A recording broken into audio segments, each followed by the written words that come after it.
Okay, ito pong muli ang inyong Pinoy Firearms Instructor na gunsmith din naman at welcome pong muli dito sa ating munting YouTube channel. Bago po ako bumati at magpasalamat ay gusto ko lang munang basahin ang katanungan ni Rolando Sabala. Okay. Actually, sabi niya, hello, naghihintay po ako sa sagot mo po. Nakalimutan ko na yung ano. Pwede naman ninyong itanong uli yung mga tanong ninyo na hindi ko nasagot, kamukha ni Rolando. So, tinanong ko siya, ano pala yung tanong mo, pakiulit. So, inulit niya. Ang sabi ni Rolando Sambala ay, kung ano po ang pagkakaiba ng long barrel, short barrel 1911 pistol, ano po ang advantage at disadvantage ng dalawa? At meron po bang pinagkaiba sa lakas ang mga ito? Salamat sa sagot, sir. Okay. So yan, meron tayo ditong compact at meron dito tayong full size. Okay, although ito ay hindi man 1911, pero ito ay parehong 45 dahil wala tayong 1911 dito. Okay, so bago natin yan sagutin, ay gusto ko lang munang magpasalamat sa ating mga subscribers. Tayo ay umabot na ng 41,100 plus na mga subscribers at ako'y nagpapasalamat sa inyong pag-share, sa inyong pag-like at lalo tigit sa mga comment ninyo sa pagbabahagi ng inyong mga experience dahil yung ating pagpapaliwanag ay nadadagdagan. Hindi ko naman po sinasabi na yung aking paliwanag ay kompleto na.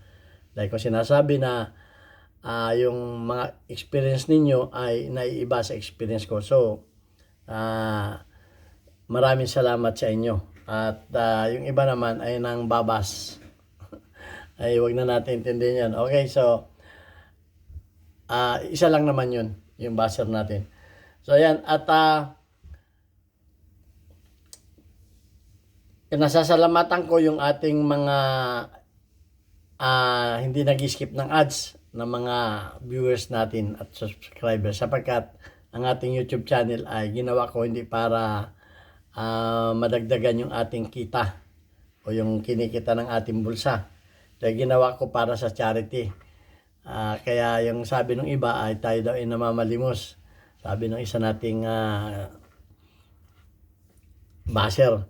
Okay, maganda po ang kinikita ko dito sa ating kumpanya. Ako po ay 20 years na dito nagtatrabaho bilang isang firearms instructor, gunsmith at consultant. Kaya lang ako gumawa ng YouTube channel dahil yung mga tinutulungan natin na 6 na estudyante na mga anak ng single parent ay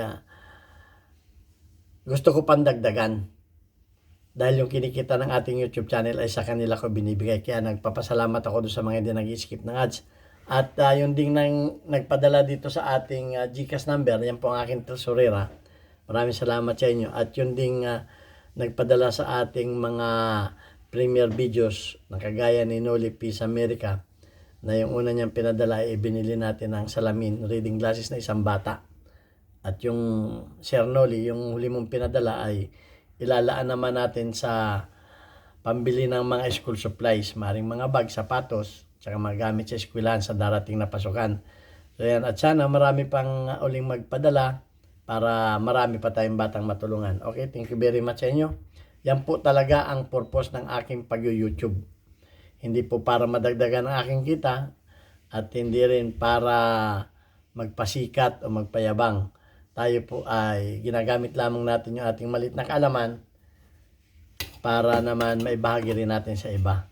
Ayan, so pumunta na tayo sa katanungan ni yun yung nagtanong ni Rolando Sabala. Ang sabi niya, anong pinagkakaiba? Meron pang pinagkaiba sa lakas ang mga ito? Salamat, sir, sagot. Okay, ang barrel nito, mga standard na 1911 ay 5 inches. Okay, meron namang mga compact na mga pistol, 4 inches ang bala. Ang 4 inches ang kanyang barrel. So, yan mga compact na yan. So, kung ang unang tanong ay alin ba ang malakas, maepekto ba? Okay, ang sabi nga, the longer mas mahabang barrel, mas malakas. Yun talaga ang sinasabi kahit pa ng mga eksperto. Kaya nga, yung mga high power na barrel, alam naman natin na pag yung mga ginagamit sa mga, lalo ng mga sundalo, ay mahaba talaga ang baril. Okay, at ginagamit ng mga sniper ay mahaba din ang baril dahil mas malakas yun. At isa pa ay mas maganda sa accuracy ang mas mahaba ang bala. Ang mas maganda sa accuracy pag malayo. Ibig sabihin na iba yung accuracy ng malapit at iba yung accuracy ng malayo. Pagdating sa malayo, mas accurate ang mahaba ang baril. Okay, so yun ang naipaliwanag ko na pagka maiksi ang baril ay yung pulbura ay merong hindi nasusunog lahat. Dahil pag lumabas na yung ay kumbaga hindi masyadong naluluto yung pulbura. Dahil maiksi yung baril, pag madali, mas mabilis ang labas ng bala dahil maiksi ang baril eh. Pag mahaba, pag mahaba ang baril, mas ang labas siyempre ng bala ay may a matter of counting diferensya. So yun ang dyan. So mas maraming powder ang nasusunog, mas malakas yung mahaba ang baril. Okay, proven naman yan. Na mas So, pa ang unahin natin ng dahil pros and cons ito. Mas magandang iputok ang mas mahaba ang baril. Mas magandang iputok ang mas mahaba ang baril. Ang kagandahan pa ng full size ay yung kanyang grip. Ito mas maganda ang grip ng ng mga full size kumpara sa mga compact ay medyo maiksi kasi ang grip niya. Okay, nagiging lang siya dahil kung mapapansin niyo yung kanyang mga base pad ng kanyang magazine ay nagiging extension na. Yun ang nagiging extension para makumpleto. Pero pag mas malaki yung kamay mo ay medyo kumbaga sikip. Pero sa mga full size, mas magandang hawakan. Yung pang isa niyan sa mga full size. Sa lakas, mas maganda. Sa aiming, mas magandang i-aim ang mas mahaba at mas magandang kumbaga mas madaling itama. Kaya kung ako ang inyo tatanungin na ito ay aking opinion, mas magandang pag-aralan yung ganitong standard size. Dahil mas madali itong iputok. Mas madaling iputok kaysa dito sa mga ganito. Dahil mas less ang recoil ng mga standard. Dahil sa balanse ang weight niyan at pag maiksi ang baril, mas malakas ang recoil, mas malakas ang palag. So mas magandang iputok ang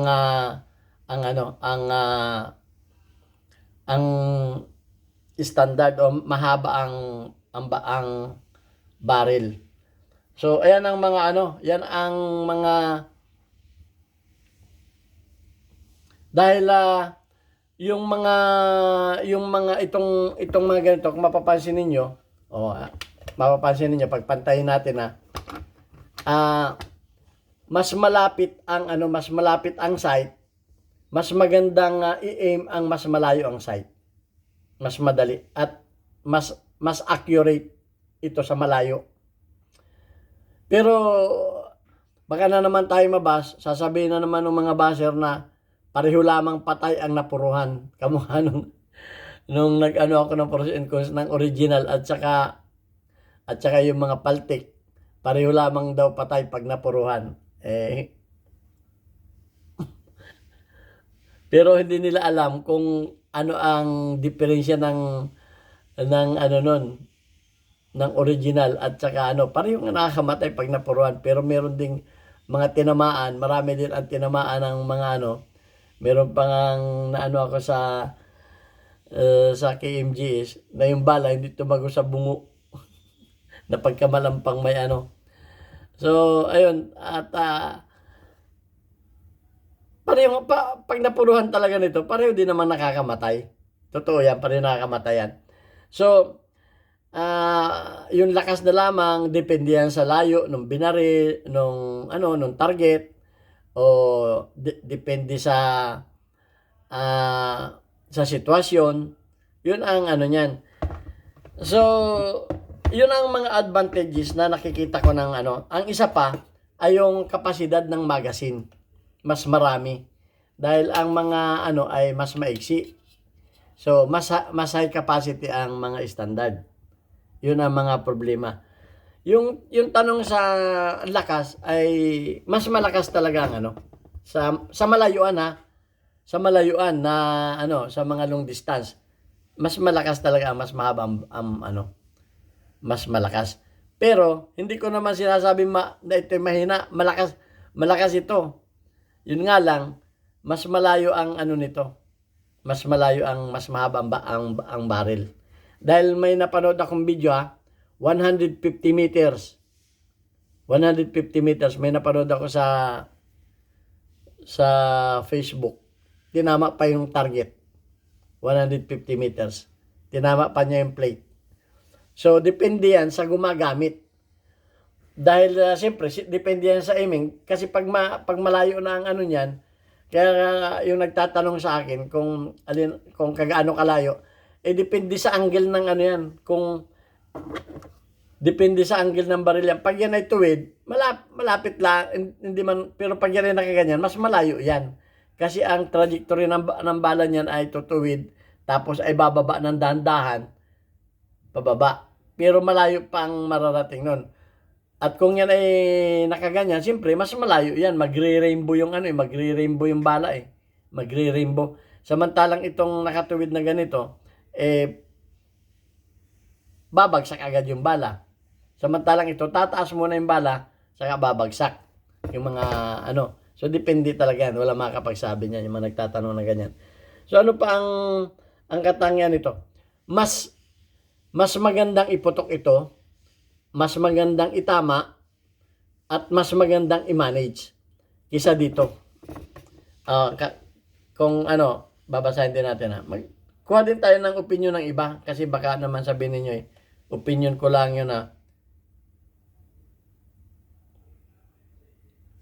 Ang sabi, first, the bigger the gun, the easier is to control. Mas magandang i-control ito.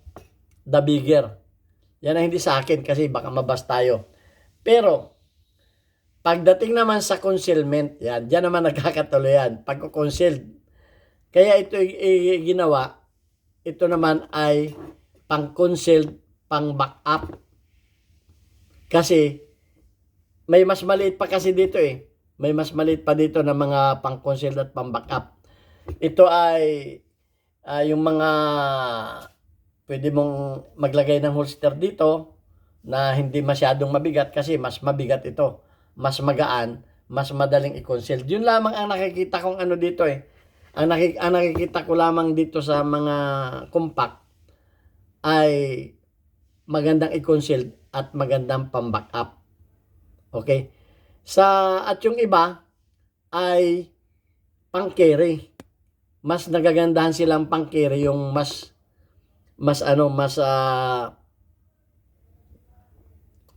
maliit. Mas maliit, mas magandang i-carry dahil nga mas Pero sa paggamit, mas ang sabi nga the bigger the gun, the easier to control. Mas maganda i-control. Kasi itong ganito, mas mas mapalag ito Mas mapalag ito. Mas mahirap itong i-control. At mas magandang iputok talaga yung ganitong mga mahaba. Dahil nga sa balanse, mabigat yung dulo. At hindi siya gaanong mapalag. Mas mapalag itong mga ganitong maliliit. Yun lang nakikita ko dito.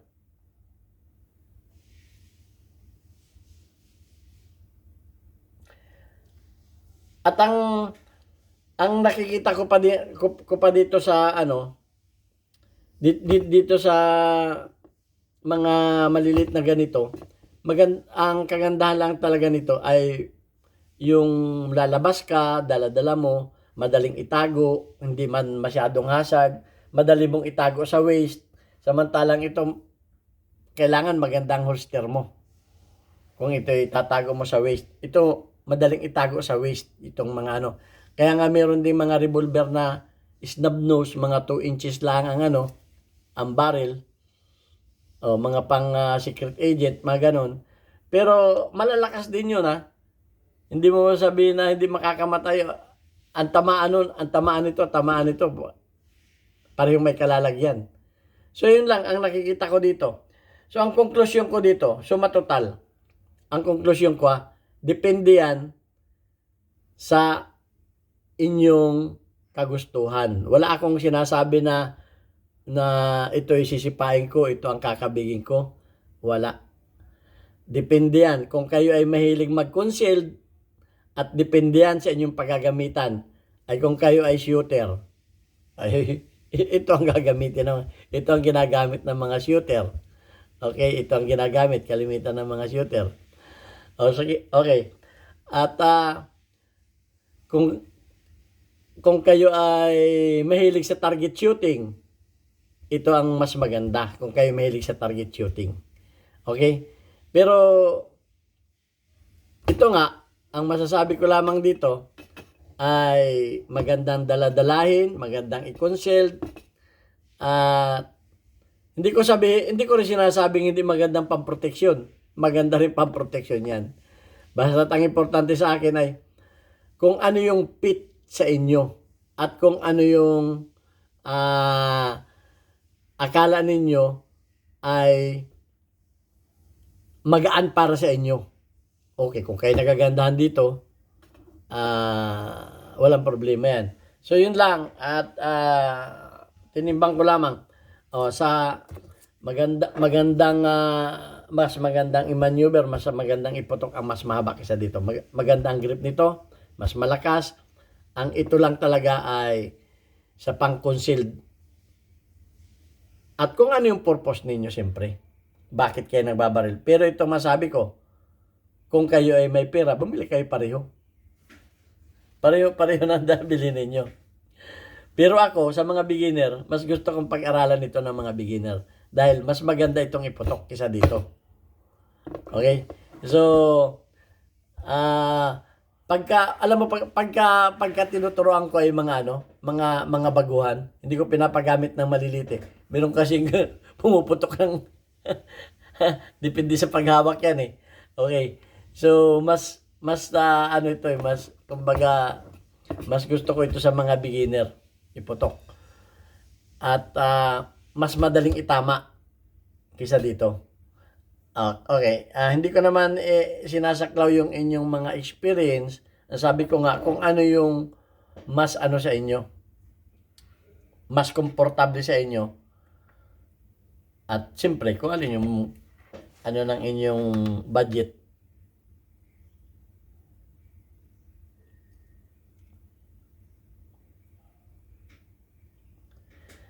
So, yan lang ang masasabi ko sa inyo. At sana may nalinawan kayo kahit konti dahil tanong lang naman yan eh. Siyempre, ang lahat na sinasabi ko ay opinion ko. Opinion ko yan. Kung ang opinion ninyo ay mas maganda ito para sa inyo, ay hindi ko kinukontra. Para tayo nakakaliwanagan. Hindi ko kinukontra kung mas maganda ito sa inyo, kung mas nagagandang kayo dito. Pero sa experience ko lamang, mas nagugustuhan ko ito. Hindi talaga nagkakapari-pareho ang gusto ng mga individual. Kahit yung mga natin, yung mga comment natin. Pero hindi talaga nagkakapari-pareho. Merong gusto doon sa mga rifle, mas mahabang barrel. Dahil gusto nilang mas malakas. Walang problema yun. Yun ang gusto nila, yun ang gusto ninyo. So yun lang, naitanong lang sa ating comment. At mag-comment kayo para matimbang din natin kung ano yung mga nagugustuhan ninyo. So yun, at babasahin lang natin yung ating weekly highlight ng ating community spotlight. Okay, ang ating community spotlight ngayon, weekly highlight of your most engaged audience members including your top commenters. Si Christine Lee ay may 53 engagement, si Chocolate underscore boy ay 18 engagement, si Norman Paul ay 43 ang engagement, si Bruno Mars ay 6 ang engagement, at si Bobby Ubillas ay 85 ang engagement. So, shout out kay Christine Lee, shout out kay Chocolate Boy underscore, shout out kay Norman Paul, at shout out din kay Bruno Mars, shout out kay Bobby Ubillas, at shout out sa inyong lahat na hindi ko kaya kayong isa-isahin. So, ayan, at mag-comment lang kayo para mabalansin natin yung ating topic. God bless us. Thank you very much.